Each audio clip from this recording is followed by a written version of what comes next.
Hello students, good morning all of you.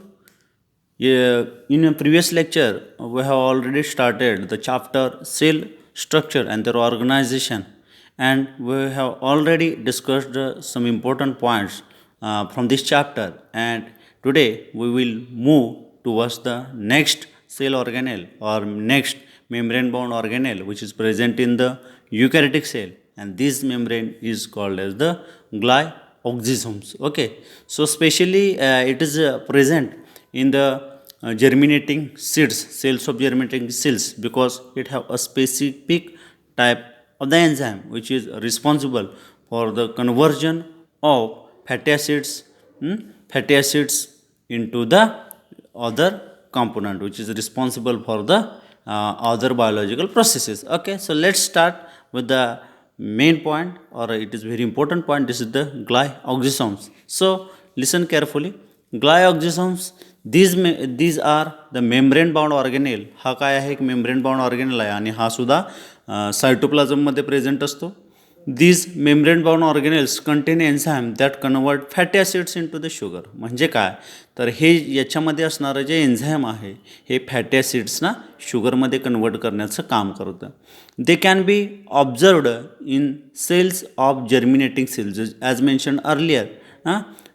आत्ताच तुम्हाला सांगितल्याप्रमाणे की हे जनरली कोणत्या सेल्समध्ये सापडतात, जर्मिनेटिंग सेल, जे बीजांकुरणासाठी जे तयार असणारे जे सीड्स आहेत तर त्या सीड्सच्या सेल्समध्ये तुम्हाला सापडतं. Where the cell utilise stored fat as source of the sugar. आणि त्याच्यामध्ये जे स्टोअर्ड फॅट आहे त्याचं कन्वर्जन हे एन्झाईम जे आहे ते शुगरमध्ये करताना हे शुगर ॲज अ एनर्जी हे जर्मिनेटिंग सीड्स युटिलाइज करतात till it starts photosynthesizing on its own. है ना, म्हणजे काय, ते स्वतः जोपर्यंत ते प्लॅन्टलेट तयार होऊन स्वतः फोटोसिंथेसिस प्रक्रिया जोपर्यंत सुरू करत नाही आहे तोपर्यंत हे एन्झाईम त्यांच्यामध्ये असणारे जे स्टोअर्ड फॅटी ॲसिड्स आहेत किंवा फॅट आहे त्याचं कन्वर्जन हे शुगरमध्ये करतं. आणि हे जे शुगर आहे हे एनर्जीसाठी काय केलं जातं, युटिलाइज केलं जातं. Okay, so this is about the glyoxysomes. It is very important component.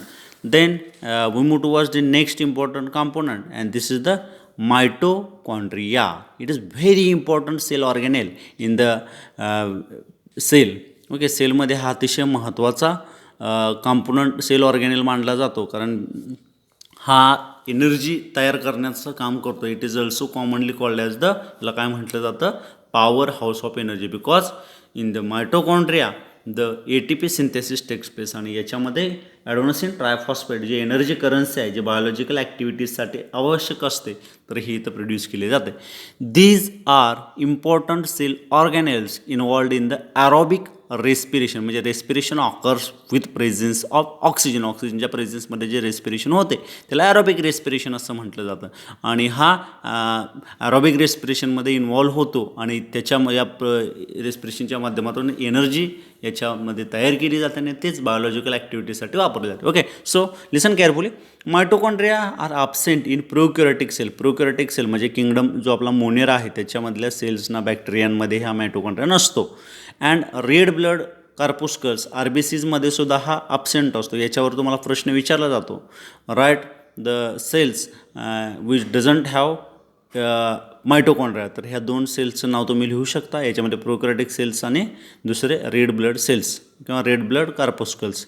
There shape may be oval or spherical or spiral strip like. होय ना, याच्यामध्ये बघा याचा शेप व्हॅरीज असतो, जनरली ओव्हल किंवा स्पेरिकल असतो, और स्पायरल स्ट्रिप लाईक स्ट्रक्चर असतो according to the type of the sale.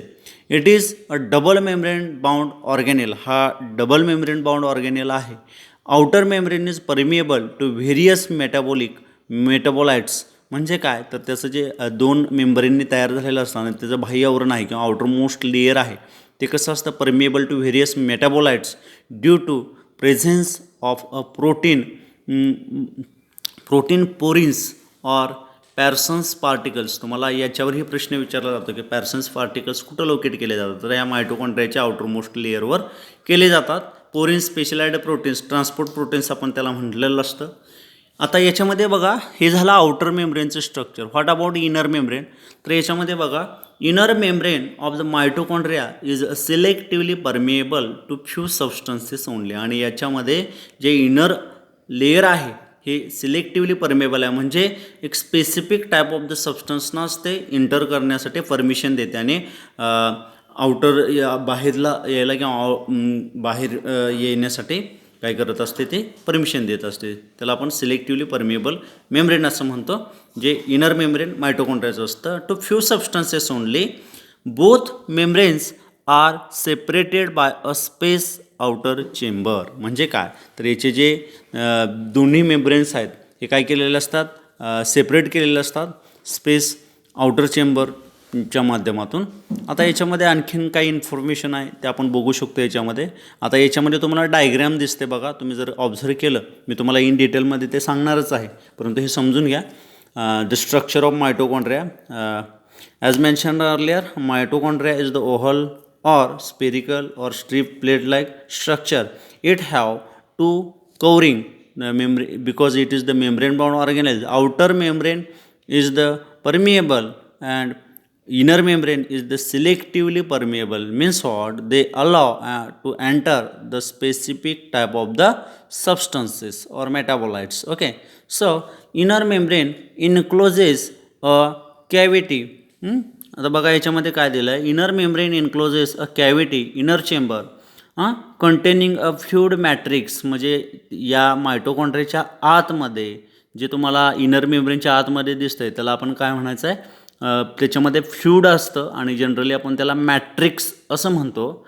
Matrix contains few coils of circular DNA, RNA, 70S type of the ribosomes, lipids and various enzymes of Krebs cycle and other pathways. म्हणजे बघा हा mitochondria किती महत्त्वाचा आहे.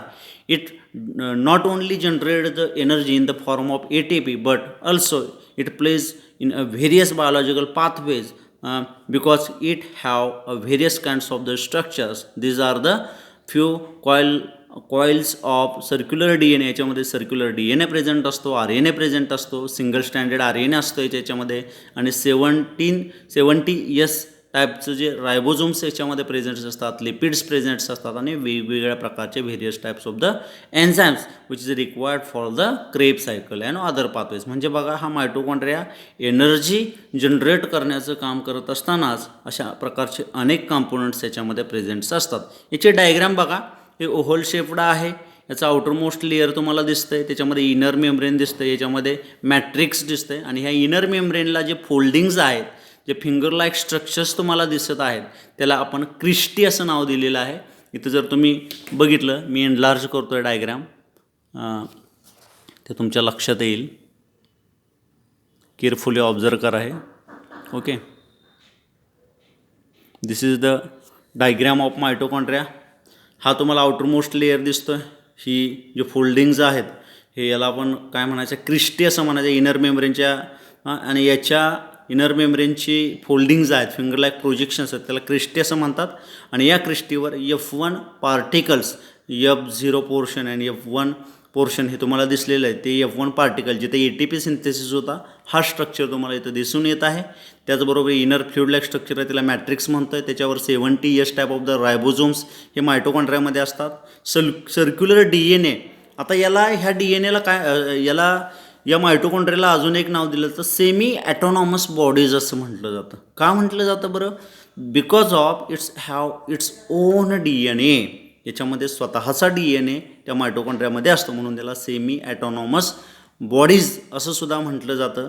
याच्याबरोबर chloroplast जो plant सेलमध्ये असतो त्यालासुद्धा सेमी ॲटोनॉमस बॉडीज असं म्हटलं जातं. म्हणजे हे दोनच सेल ऑर्गॅनिल्स आहेत की ज्यांना काय म्हटलं जातं, सेमी ॲटोनॉमस बॉडीज असं म्हटलं जातं. हा DNA तुम्हाला सर्क्युलर दिसत आहे. इथं मॅट्रिक्स आहे, आउटर मेम्ब्रेन आहे, इनर मेम्ब्रेन आहे. इंटर मेम्ब्रेन स्पेस, या दोन्ही मेम्ब्रेनच्या मधली जी स्पेस आहे त्याला इंटर मेम्ब्रेन स्पेससुद्धा इथं तुम्हाला दिसून येते. आता हे जे आहे हे फिंगर लाईक प्रोजेक्शन्स आहेत, त्याच्यावर हे F1 पार्टिकल्स तुम्हाला दिसत आहेत, हे F1 पार्टिकल. आता त्याचं स्ट्रक्चर कसं असतं हेही माहीत असणं आपल्याला अपेक्षित आहे. तर याच्यामध्ये बघा हेड रिजन तुम्हाला F1 दिसत आहे, पेडिकल आहे F0, म्हणजे हे दोन पोर्शन्स आहेत, आणि बेस जे की इनर मेम्ब्रेनचा एक पार्ट आहे. त्याचं एनलार्ज स्ट्रक्चरसुद्धा तुम्हाला इथं दिलेलं आहे. बघा हे F1 पार्टिकल्स या इनर मेम्ब्रेनचे जे क्रिस्टी आहे या क्रिस्टीवर F1 पार्टिकल्स कसे अरेंज केलेले असतात. हे मायटोकॉन्ड्रियाचं इनर आउटर मेम्ब्रेन आहे, हे मायटोकॉन्ड्रियाचं इनर मेम्ब्रेन आहे.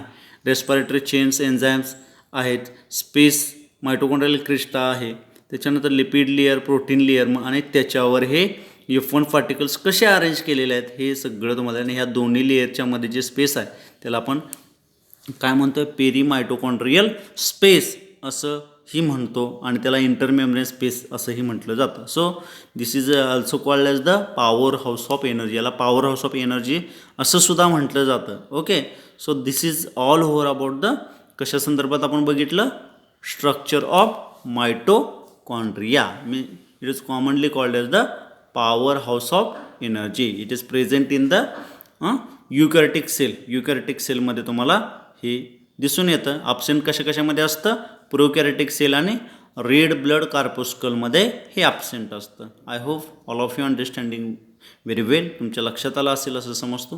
आणि नेक्स्ट पॉईंट आपण नेक्स्ट लेक्चरमध्ये बघूया. Okay, thank you very much.